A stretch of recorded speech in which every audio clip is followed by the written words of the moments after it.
began long ago, when darkness through its deceit captured the hearts of the sons and daughters of light. We looked for light, but we found only darkness. We searched for bright skies, but walked in gloom. We fumbled like the blind along the wall, feeling our way like people without eyes. We were destined to fall, even in the brightest days. We stumbled as if it were dark. Among the living, we were like the dead. We looked for justice, but it never came. We looked for rescue, but it was far from us. So he himself stepped in to save us with his strong arm and his justice to sustain him.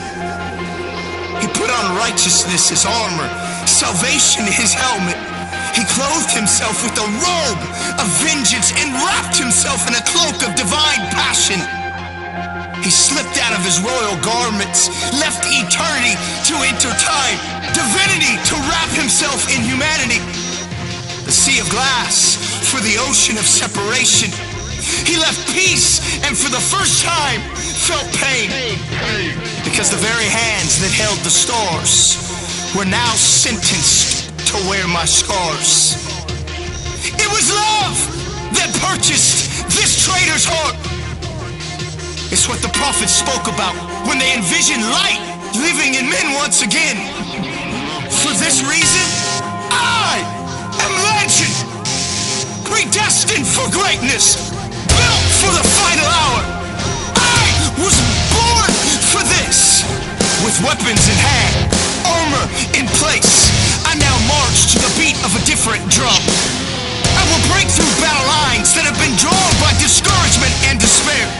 What more is left to be said? Time has met its end. It's now or never.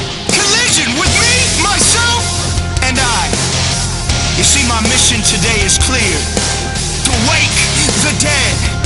So let freedom's song rage. You're not abandoned. You're not alone. Last day warriors, arise from yesterday's ash and raise your fist with us. We are the army that's charging upon the land.